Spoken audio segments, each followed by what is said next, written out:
السلام عليكم يا شباب، جيت لكم بالحلقة السادسة من نادي مريك. بس قبل ما نبدأ الحلقة بتاعتنا استشهد لاخواتنا فلسطين ان ربنا يقوم على اللي هم فيه وتصلي على النبي، واهم حاجة انك تصلي لان صلاتك اهم. تبدأ الحلقة بتاعتنا وبنشوف انجيليكا في مبارزة مع شخص، ولكن يا صديقي انها بتكسب، وبننتقل بعد كده وبنشوف ريك ورينيت بيهنوا انجيليكا بفوزها بالمباراة، وبنعرف انها بكده تكون كسبت 40 مباراة وعدد تصفيات تقدر تشارك في البطولة. فبيقول ريك ده انا لازم اشد حيلي انا كمان، فبتستغرب انجيليكا من كلامه وبتقول له انت ناوي بجد تشارك في 40 مباراة في 4 ايام بس؟ فبيرد عليها ايوه ليه، هو في مشكله؟ فبتقول له تعرف ان كل ساحه ما بتستضيفش غير مباراه واحده في اليوم، شكلك ما تعرفش النظام ماشي ازاي، علشان كده طلبت كل الطلبات ديت عشان تشارك في المباريات. وطبعا صعب تشارك في كله لان في العشرات من الساحات اللي بتستخدم علشان التصفيات في جميع انحاء المملكه، وطبعا كل واحده بعيده عن التانيه ما يقلش عن 100 كيلو. فبتقطعها رينيتو وبتقول للريك يلا عشان المباراه بتاعتك، فبيستاذن من انجيليكا علشان عنده مباراه في ساحه جرين الساعه 10. فبتتجنن لانه ما كانش مركز معاها وهي بتتكلم، بتقول انت مجنون، ساحه جرين بعيده حوالي 30 كيلو حتى لو انت خدت عربيه. فبيطحها ريك ويقول لها عربيه ايه؟ أنت اكيد بتهزري، انا ما عنديش وقت للكلام ده، انا هروح اجري، ولكن ما تلاقيش هرجع قريب. وبيجري بسرعه من المكان. بتسالها رينيتا هو انت مهتمه بتشوف المباراه ريك؟ فبترد عليها وتقول لها ايوه، ولكن ازاي مش هلحق اشوفه؟ بتقول لها ما تلاقيش، سيب الموضوع عليا. فبتشيلها يا صديقي وتجري بيها وتتنقل بيها ما بين سطح البيوت، وطبعا انجيليكا هتموت من الخوف وهي معاها. بنروح بعد كده لساحه جرين وبنشوف ريك طالع من المكان بعد ما كسب المباراه بتاعته، مستغرب ان انجيليكا موجوده، وبيسالها انت جيتي عشان تشوف المباراه بتاعتي؟ وبنشوف ان دفن الخصم بتاعه في الارض، وبيقول انا غلطت انا كمان، وان السر الثالث من اسرار التساؤل الثمانيه محتاج لبعض التعديلات، مالناش دعوه بالمسميات بتاعته يا صديقي. وبيجري بعدها على حلبة كولاك، ولسه انجيليكا بتقول في الحاله ديت انا هروح انا بقى، ولكن بتاخدها رينيت وتوديها على الساحه اللي بعدها، وبنشوف هو بيخلص على الخصم بتاعه بكل سهوله، وبيستمر الموضوع بالشكل ده وينتقل من ساحه للتانيه. وفي النهايه بتكون انجيليكا مش مصدقه انه كسب 40 مباراه في 4 ايام بس، ولكن بتطمنها رينيت وبتقول لها ما تلاقيش، ما دام انت مش موجوده في المجموعه بتاعته معنى ذلك انك في امان. فبتسالها رينيت انت ناويه تفوزي في البطوله؟ وبترد عليها كنت ناويه، ولكن طالما ال40 ده موجود فاكيد مستحيل. فبتقول بصوت واطي حتى لو ما كسبتش بس ما ينفعش اخلي الراجل ده يكسب. فبتسمعها رينيت وبتقول لها تقصدي مين بالراجل ده؟ فبتحاول تغير الموضوع وتقول هو ريك راح فين؟ فبتقول لها حاليا في منطقه رونيا، ولكن انا مندهش من كتر تحملك كل ده. فبتقول لها عادي، انا ما حسيتش باي ازعاج في يوم من الايام، انا فاهمه، ولكن هتكرهي الناس يقولوا انك مغرمه بريك لانكم مع بعض دايما. فبتصدمها وبتقول لها انا ما عنديش مانع لان اصلا عندي مشاعر عميقه اتجاه ريك. بيجي شخص ويستاذنهم في شويه من وقتهم وبيتوسل منهم انهم يساعدوه ان مفيش عدد كافي من العاملين بدوام جزئي. وبنشوف بعدها ريك وبيوصل مطعم ميليشيا، فبيجي واحد ويقول له هو انت ريك؟ فبيقول له ايوه، وانت مين؟ فبيرد عليه اسف على الازعاج، انا رئيس اللجنه الاداريه للدوري الغربي واسمي سناب، ولكن انت ازاي عرفتني؟ ده سؤال برضه يتسال، طبعا هعرف اسرع متاهل في تاريخ تصفيات الدوري الغربي. وبيمد ايده عشان يسلم عليه، وريك بعدها بيلاحظ حاجه غريبه، وبيجي موظف وبيقول له ان انجيليكا مش موجوده. فبيساله ريك انت تعرف انجيليكا؟ ايوه اعرفها، انا مجرد تاجر، ولكن عائله ديرموت بتعاملني بلطف وبيننا علاقات. فبيساله ريك هو انت امتى اعتزلت الملاكمه؟ فبيستغرب من كلامه وبيقول له انت ازاي عرفت اصلا اني كنت ملاكم؟ برد عليه حسيت لما سلمت عليا وانك شخص متدرب كويس على القتال.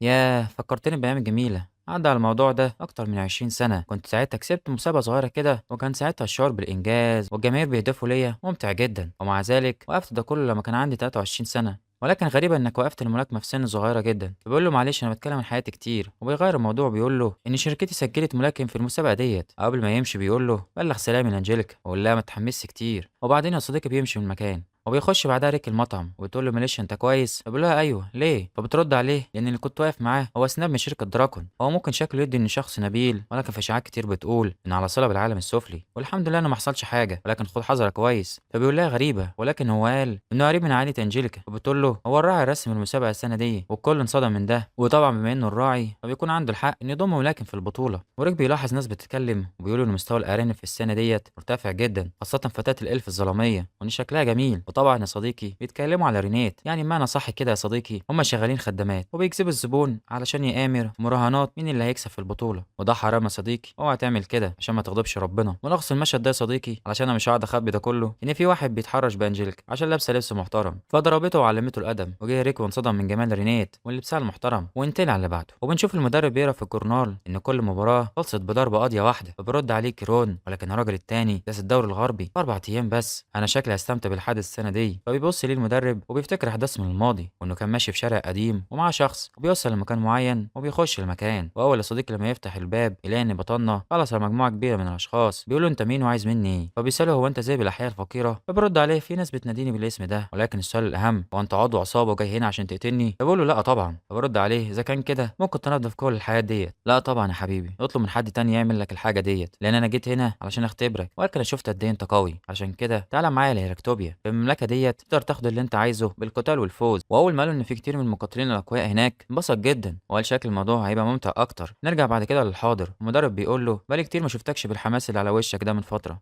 فبيقول له فعلا عندك حق، بقالي كتير ما حسيتش بالشعور ده. بننتقل بعد كده يا صديقي لمطعم ميليشيا. فريق بيسال انجيليكا هو انت كويسه ولا انت لسه زعلانه من اللي حصل امبارح؟ فبترد عليه مفيش حاجه، انا كويسه وتمام. فبيقول لها بالمناسبه كان في شخص جه وكان بيسال عليكي واسمه سناب، واول ما بتسمع الاسم توقف اكل وتقول له ما اعرفش حد بالاسم ده. وبننتقل بعد كده لحلبة القتال. نعرف ان المباراه ديت اللي هيكسب هيشارك في البطوله النهائيه. وبتكون المعركه دي يا صديقي ما بين واحده اسمها هيلين وبطله بتاعتنا انجيليكا. واول ما يبدا القتال يا صديقي تهجم انجيليكا على طول باقدام سريعه، لكن الخصم بتاعها بيقدر يتفادى بكل سهوله ويرد عليها بضربه. ولكن في اخر اللحظات بتقدر توقف الضربه بتاعت هيلين. ونشوف ريك ورينيت بيتفرجوا على الماتش وبيلاحظوا ان انجيليكا متوتره ومش مركزه، ولكن في الاخر بتضربها بالقاضيه وتكسب الخصم اللي قدامها. وطبعا يا صديقي مش محتاج اقول لك ماتش ريك كان عامل ازاي وكان سهل ازاي. وبيستمر الوضع يا صديقي وبيكسبوا الماتشات ورا بعض، وبيكون فاضل لهم بس 4 ماتشات. وبتقول لانجيليكا علشان نضمن اننا نشارك في الادوار الاقصائيه لازم ما نخسرش مباراه واحده بس. ولسه بيكلمها وبيرد عليها ولكن بتسيبه وبتمشي. وبعدها بنشوف المباراه بتاعتها ضد شخص قوي وبتحاول تخلص عليه باقدام سريعه. وبعدين سحر الطبيعه المركب من المستوى الثالث جدار الماء، وفي النهايه بتستخدم سحر الطبيعه المركب من المستوى الثاني سهم الرعد.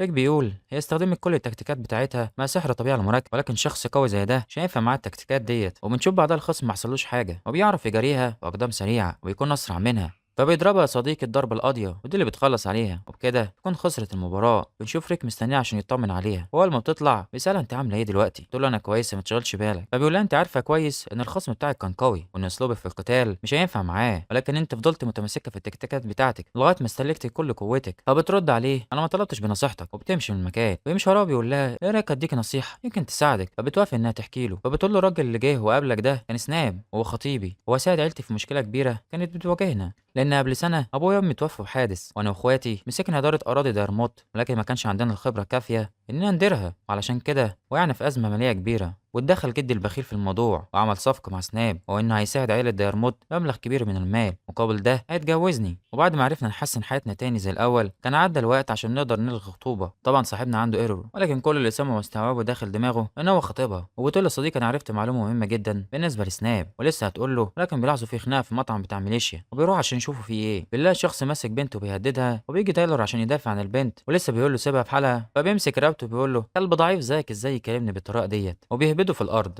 الناس اللي زيك ما عندهمش فرصه انهم يكسبوني. وبعدها بتتدخل انجيليكا وبتقول له هي خايفه سيبها في حالها. بيقول لها انت مين عشان تقف في طريقي؟ ولسه هيضربها، ولكن ريك بيوقفه وبيقول له ايه ده مش كده مش مستاهله. وبيجي سناب يا صديقي وبيقف اللي هو بيعمله، فبيهدى وبيمشي من المكان. ريك بيقول له مين الشخص ده؟ فبيقول له هو اسمه غيث، ونظر ان فرق السن بيننا كبير ولكن هو اخويا الصغير. معلش بقى اعذره. هو غيث بيبقى متعصب قوي لما بيبقى فيه دبانه قرفاه، اديك شفت هو عمل ايه، عشان كده هو دماغه صعبه. فبيطمن ان انجيليكا كويسه وبترد عليه وبتقول له انا بخير. فبقول لها الحمد لله ما تعرفيش غلاوتك عندي قد ايه. بعدها يا صديقي لما سناب بيمشي من المكان بتكمل انجيليكا وبتقول له انا دورت في وصول شركه دراجون وعرفت انهم ما عندهمش فلوس كافيه، علشان كده هو ناوي يكسب فلوس من خلال البطوله. وساعتها بيستوعب ريك انه هيزود نتائج البطوله. وبتقول انجيكا صح، وكمان هيستخدم مقعد الراعي عشان يلعب بالنتيجه، فعلشان كده انا لازم اوقفه عند حده واهزم المشارك بتاعه مالك الخطوبه. وده كان السبب زي ما انت شايف اللي خلاني ابقى ملاكمه، ولكن في مشكله واحده وان غيث زي ما انت شايف قوي جدا وصعب ان انا اقدر اهزمه. تقول لها ريك من الناحيه دي ما تقلقيش ريك لو انا ضربتك. فبتقول له انت عايز نكتب وصيتي بايدي ولا ايه؟ وبس يا صديقي دي تكون الحلقه السادسه من إيرين ريك. بس قبل ما ننهي الحلقه استشهد لاخواتنا في فلسطين وان ربنا يقويهم على اللي هما فيه. صلي على النبي، واهم حاجه انك تصلي لان صلاتك اهم. وسلام.